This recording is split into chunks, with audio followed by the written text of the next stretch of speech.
Magandang araw po sa inyong lahat mga kaibigan, mga ka-straight to the point natin dyan. Sa oras na ito, ang tampo ko pong video ay may kinalaman po sa Efeso 4:11. Sa pagkakataong ito ay ating itatanyag sa inyo kung paano babaluktutin ng isang Seventh-day Adventist member ang Efeso 4:11. Kaya sa mga bago pa po sa akin channel, please po don't forget to hit the subscribe button at ang notification bell para maging notified kayo sa bawat video na ilalabas ko sa channel na ito. Kaya huwag na po nating patagalin, simulan na po natin.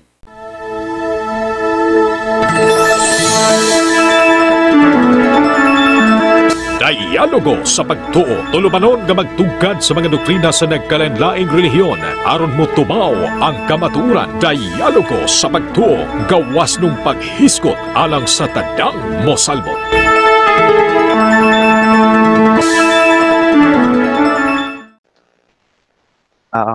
Unang pangutanan ako bro sa akong balikon ganiha kay naputol ta. Sa Efeso 4:11 mabasa ba ang pulong pari diha? Ngayon, ang tanong ng SDA is, mababasa ba daw ang salitang pare sa Efeso 4:11? Ano kaya ang modus na nasa likod ng kanyang katanungan? Alamin natin kung ano ang modus na gagawin ng Seventh-day Adventist kung bakit niya itinanong kung meron bang salitang pare na mababasa sa Efeso 4:11. Okay, ang Efeso kapitulo 4 bersikulo 11 verbatimly dili siya mabasa pero implicitly masabtan nato siya nga pare na kay si Apostol Pablo may nagsulat niya na usa ka pare. So ang imong ipangita litra por litra di nato mabasa. Pero kana nga mga pastor, mga pare na siya. Tito kapitulo 1 bersikulo 5 sa Latina Vulgata nga Biblia, gibilin ko ikaw sa Krita ug hatagan nimo ang tagsa-tagsa kalungsod ug mga pare nga mao'y magdumala sa simbahan. Maliwanag ang paliwanag ni Brother Stalwart. Sa Efeso 4:11 verbatimly hindi mababasa ang salitang pare. Pero dahil si Apostol Pablo ang nagsasalita, si Apostol Pablo ay isang pare. Yan ay nasa Roma 15:16. Mga kapatid, lubos ako naniniwalang kayo mismo ay puspos ng kabutihan at may sapat na kaalaman. Kaya't matuturuan na ninyo ang isa't isa. Gayunman, sa sulat na ito'y naglakas loob akong paalalahanan kayo tungkol sa ilang bagay. Ginawa ko ito dahil sa kagandahang loob ng Diyos sa akin upang maging lingkod ni Kristo Jesus bilang pare sa mga hintil. So ang paliwanag dito ni Brother Stalwart is nagpapahiwatig siya na si Apostol Pablo mismong nagsasalita sa Efeso 4:11 ay isa palang pare. Kung magbabatayan natin ang Roma 15:16.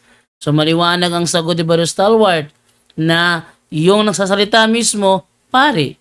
Do hindi niya binanggit ang salitang pare, verbatimly sa Efeso 4:11 lang na talata, it doesn't follow na walang pare. Bakit? Yung mismong nagsabi ay isang pare. So pare na siya bro. Ang pasabotan na kay ang pare pwedeng mapastor. Si Kristo ni angkon siya Juan kapitulo 11 bersikulo 10. Ingon sa atong Ginoong Jesucristo, ako ang maayong pastor. Onya Hebreo kapitulo 3 bersikulo 1, ingon po si Kristo, ingon sa Apostol Pablo, si Kristo apostol o pangulong pare. So masabta na to bro. Sunod po na.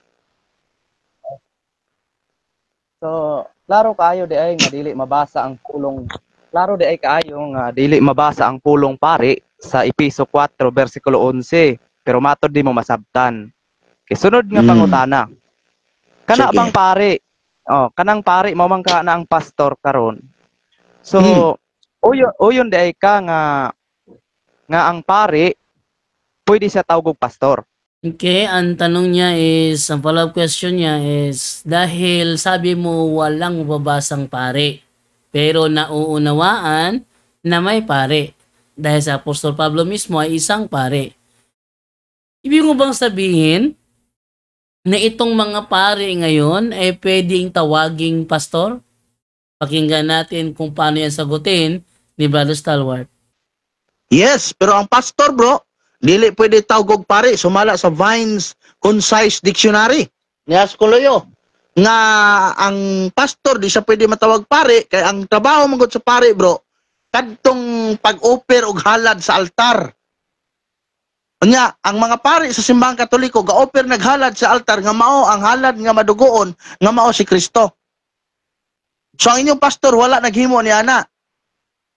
So ang pare pwede siya mahimong pastor kaya pare na siya, pastor po siya. Ang meaning sa pastor manggod, magbalantay siya sa katauhan sa Dios. For the meantime, pare po siya sa Dios. Yan. Bati sa paliwanag ni Brother Stalwart na ang pare ay talagang nagpapastoral yan.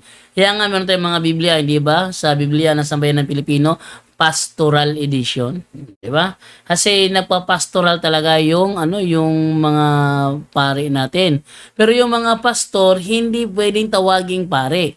Bakit? Ang mga pare kasi is nag-aalay sa altar. Samantalang ang mga pastor hindi naman nag-aalay. Oh. Yung mga pastor sa ating panahon ngayon, hindi naman nag-aalay yan. Yung mga pare, nag-aalay yung mga pare. Yun ang sagot ni Brother Stalwart. So, ating pakinggan ang karugtong ng video. Matod nimo nga ang pastor dili pwede tawag og pare. Yes. Unya ganiha premise. Unya ganiha gipangutana ti ka nga sa Episo 4:11 kung mabasa ba ang pulong pare, matod nimo dili. Pero masabot nga ang pastor diha pare. Asa may tinuod ani unang giingon nimo nga ang pastor diha pare. Unya kaduha na pud nimong ingon karon nga ang pastor dili pwede tawag og pare. Asa may tinuod anang duha? Okay, dito nasisimula na maging tricky yung ating bisitang isday dito. Sabi daw ni Brother Stalwart na ang mga pastor ngayon hindi pwedeng tawaging pare. Samantalang sinabi niya kanina, yung pastor dyan sa Efeso 4:11, yun ay pare. So, alin ba talaga ang totoo? Tatawaging pare o hindi tawaging pare? Napakalinaw ng sagot ni Brother Stalwart sa naturang tanong. Siya mismo nagtanong kanina yung pare ba ngayon? Yung pastor ba ngayon? Pwede bang tawaging pare? Ang sagot ay hindi. Ngayon, yung pastor ba ngayon? Yun ba ang pastor na tinutukoy sa Efeso 4:11? Ang sagot, hindi. Alam nyo kung bakit? Ha? Kasi, sa Efeso 4:11, ang pastor dyan, hindi naman pastor protestante.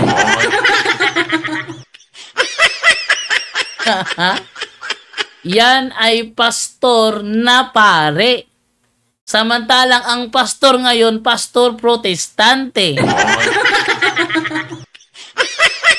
Ang mga pare lang sa ating panahon ngayon ang siyang tunay na pastor na hindi protestante. Pero yung mga nagpapatawag na pastor ngayon, mga protestante. At maliwanag naman na hindi naman pastor protestante ang tinutukoy sa Efeso 4:11. Okay, pareho sila tinuod, walang ka makasabot kay imog yung ibutang diha sa imong una-una nga kanang Efeso 4:11 pare na pastor na sa inyong simbahan dili oy. Ang Efeso kapitulo 4 bersikulo 11 wala pa 70 Adventist Church founded by Ellen G. White niya anang mga panahon na. Malinaw sa naturang video na nilalak na siya ni Stalwart, no, na ikaw na nagbabasa, wag mo ipagpalagay na yan tumutukoy sa mga pastor ninyo. Bakit nang sabihin ni Apostol Pablo yan, hindi pa existing yung pastor nyo. Wala pa yan yung mga pastor ninyo. So, hindi yan tumutukoy sa pastor ninyo. Bagkus, yan tumutukoy sa mga pare na nasa panahon yan dahil ng mga pastor ng mga Seventh-day Adventist ngayon ay mga pastor protestante na. Matod nimo nga kanang duha tama. Ang pare pwede tawag og pastor ug ang pastor pwede tawag og pare. Pangutana, matod nimo kanang duha tama. Karon ingon na usab ka na sayop ang akong pagsabot. Bot ba nimo ipasabot nga kadtong imong pag-ingon nga tama, akong gisabot nga tama pod? Nasayop na day ko ana. Okay, sabi niya dito, sabi mo Yung pastor, tawaging pare, tama yon. Yung pastor sa Efeso 4:11, tawaging pare, tama yon. Tapos yung pare, tawaging pastor, tama yon. Ibig mo bagang sabihin yung inuunawa ko na sinasabi mong tama, tama rin? Nagkamali ba daw siya? Nagkamali ba daw siya na isipin niyang tama yon? Tricky, no? Very tricky. So, pakinggan natin kung paano sagutin niya ni Brother Stalwart. Ang akong tubag, tama ang akong explanation. Sayo imong pagsabot kay gusto sa imong pagsabot nga ibutang diha ang 4:11 sa Episo, pastor ninyo kay nagdala magpastor inyo simbahan. Pero dili mao. Kay ang tinuod nga simbahan sa atong Ginoong Hesukristo dunay mga pare kay siya pangulong pare si Kristo. Ang Episo kapitulo 4 bersikulo 11 ang nagsulat niya na pare mao sa Apostol Pablo. Roma, versikulo 15, kapitulo 15, versikulo 16. Ang Episo, kapitulo 4, versikulo 11, nahitabo na siya before pa ang inyong mga gitawag og sikta nga nisulpot lang sa 18th century, 19th century, 20th century. Maliwanag, kapaliwanag ni Stalwart na ang intention ng nagtatanong is ipinapasok niya ang kanilang pastor sa Efeso 4:11. Ipinagpapalagay niya na yung pastor sa Efeso 4:11 tumutukoy sa kanilang pastor, in which sinasabi ni Stalwart hindi pwedeng mangyari yon kasi 1863 lang sumulpot ang iglesia nyo, samantalang yan hindi naman yung mga pastor protestante. Ang tanan pang mga apostoles, puros ba pare? Yes or no? Yes! Puro pare ang tanang apostoles. Sumala pa din ni sa inyong libro. Unahon ako ang libro sa Badista, ha? Leksyon gihapon ni siya. Eskwela sabatika para sa mga hamtong. Inter-America Division. Unsay giingon sa libro sa Sabadista. Paminaw, brother. Leksyon niya na kay leksyon dia, brad. Na kay leksyon. Naman na kay leksyon. Ingon na inyong leksyon, page 90. Si Santiago, paminaw, brother, ha? Ingon sa inyong leksyon. Si Santiago, si Pedro, si Juan, ug lain pang siyam ka mga apostoles, sila ang atong mga pare sa unang simbahan ni adtong unang siglo. Sila ang gibinlan sa atong Ginoong Hesukristo nga mga magbalantay sa iyang katawhan sa dihang misaka siya sa langit. Si Kristo, matod pa, si Kristo ang atong pangulong pare. So, man nakabutang sa inyong basahon, brother. Dito, nagtatanong yung Seventh-day Adventist member kung lahat ba ng mga apostol ay mga pare. Ang sagot ni Brother Stalwart is yes. Ito'y pinapatunayan ng kanilang mismong leksyon na mga apostol ay mga pare ng Diyos. So, mato din si Santiago, si Pedro, si Juan, ug lain pang siyam ka apostoles, 12 na. Mga pari sa unang simbahan, sumala sa inyong gitawag og leksyon. Ayan, maliwanag ang pagkakaamin ni Brother Stalwart, ginamit ang kanilang libro. Yung mismong mga apostoles kinukumpirma ng kanilang leksyon na ito ay mga pari. Kanang mga pari diha tanan nga matod pa nimo isgutan, mabasa sa leksyon. Pangutana, sumala sa Biblia kung pangutana. Biblia ta. Sumala sa Biblia, ang mga pari, kanang tanan ng mga apostoles, mga pari, matod nimo, minyo na or dili? Tubag. Okay. Doon ay minyo, doon na pwede dili minyo. Sa pagkakataong ito, lumiko na siya. Napunta na siya. Lumiko na si Seventh-day Adventist dito. Ang tanong naman niya, ay sabi mo, yung mga apostol, yung mga pare, ang tanong, sila ba ay may mga asawa? Sabi ni Brother Stalwart, merong may asawa, ang iba rin wala. Katunayan, sa kanila talagang mga apostol, si Pedro lang yata ang may asawa eh. Kasi nung pinanood ko yung TV series na The Chosen, si Pedro lang ang may asawa. Yung iba wala. Si Mateo, binatang-binata. Si Santiago, binata rin. Santiago laki, Santiago liit, binata. Si Juan, binata. Walang may asawa sa kanila maliban kay Pedro. Si Apostol Pablo, binata rin yun.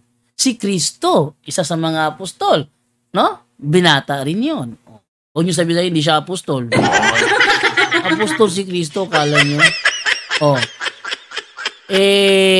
Binata rin yun. Ngayon, sa pagkakaalam ko, si Pedro lang ang may asawa. Ang tanong nito, yung mga apostol na yan, meron ba mga asawa? Hala.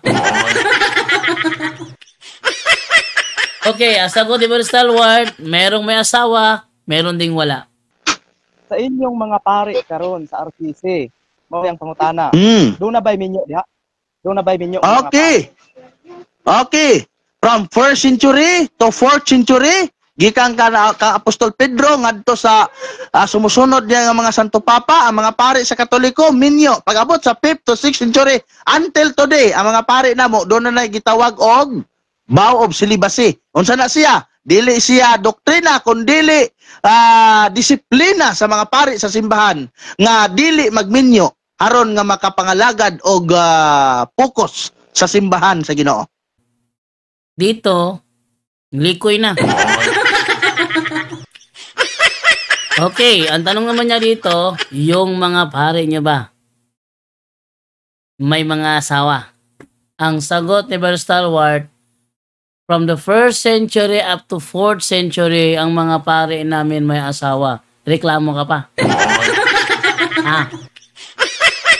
Tapos from the 5th century up to the present, kinawalan ng disiplina na ang mga pare ay hindi na mag-aasawa para makapag-focus sa pagsisilbi sa Panginoon. Makapag-focus siya sa ministry. Ngayon, masama ba yun? Hindi masama yun. Actually, kung ating babasahin sa Mateo 19:11, ganito ang ating mababasa. Ating basahin na 19:11 hanggang 12 ng Mateo, ganito ang nakasulat. Sabi, sumagot si Jesus, hindi lahat ay kayang tumanggap ng aral na ito, kundi sila lamang na pinagkalooban ng Diyos. Sapagkat may iba't ibang dahilan kung bakit may mga lalaking hindi makapag-asawa. Ang ilan ay dahil sa kanilang katutubong kalagayan. Ang iba naman ay naging ganoon dahil sa kagagawa ng ibang tao. Mayroon namang hindi nag-aasawa alang-alang sa kaharian ng langit. Dapat itong gawin ng taong nakakaunawa sa katuroang ito. Kung sa Bisaya pa yan, sabi sa Bisaya, ganito. Kay may nagkalenlaing katarungan nga nang dili makaminyo ang ubang mga tao. May dili gawid makahimo pagminyo tungod kay natawo silang ingon nga mga yunoko. Ang uban dili makaminyo tungod kay gikapon sila sa mga tawo aron mahimong yunoko. Ug ang uban voluntaryo nga dili magminyo aron mas makapangalagad sila sa Dios, sabta kini kung makasabot kamo. Ibig sabihin, hindi masama sa Diyos ang hindi ka mag-asawa. Katunayan, yung ibang apostol, kasama na si Apostol Pablo, walang asawa. Bakit? Sa mga apostol ni Kristo, tanging si Pedro lang ang may asawa. Si Andres walang asawa. Si Bartolome walang asawa. Si Juan walang asawa. Si Santiago laki, Santiago liit walang asawa. Si Simon Makabayan walang asawa. Si Judas Cariote walang asawa. Si Apostol Pablo walang asawa. Halos lahat, no? Apostol walang asawa maliban kay Pedro. Sa mga apostol ni Kristo, tanging si Pedro lang ang may asawa. Paano ngayon yan? Huwag niyo sabihin sa akin, mali yung 11. Si Matias, walang asawa. Sabihin niyo sa akin, mali yung 11. Si Pedro lang yung tama. Napaka maling unawa. Okay, so paano ba sagutin ang Efeso 4:11 kung sakaling kanilang gamitin yung 4:11 na yan? Kasi kanilang ginagamit yan para patunayan na may pastor sa iglesia. Ating basahin ang Efeso 4:11 upang makuha natin ang siyang nilalaman nito. Ating basahin yan, simulan natin sa 4G. Sabi ganito, ang humaba ay siya rin namang umakyat sa kaitaasan ng kalangitan upang mapuno ng kanyang presensya ang buong sannilikha. at binigyan niya ang ilan ng kaloob upang maging mga apostol. So doon sa kanyang iglesia, binigyan niya ng mga kaloob ang nasa kanyang iglesia, binigyan niya. Ibig sabihin, sa kanyang iglesia sa panahon ito, may binigyan na siya. Ano yung kanyang binigyan? Magbigay siya ng pagiging apostol. Oh, 'di ba? May mga apostol. Oh. Ang iba na may propeta. So binigyan niya ng kaloob na maging propeta. Oh, ano pa? Ang iba na may ibang mga ebanghilista, yung tagapangaral ng ebanghelyo. Oh. Yung iba na may mga pastor at mga guro. O ang tanong, sa panahong ito naglagay na siya ng mga pastor. Mayroon bang pastor protestante diyan? Meron wa. Baka kako mali yung unawa nila. Oh. May pastor nang inilagay sa panahong yan sa iglesia. Alam nating hindi pastor protestante yan. Bakit? Ang protestantismo nagsimula kay Martin Luther. Si Martin Luther ang father of Protestantism.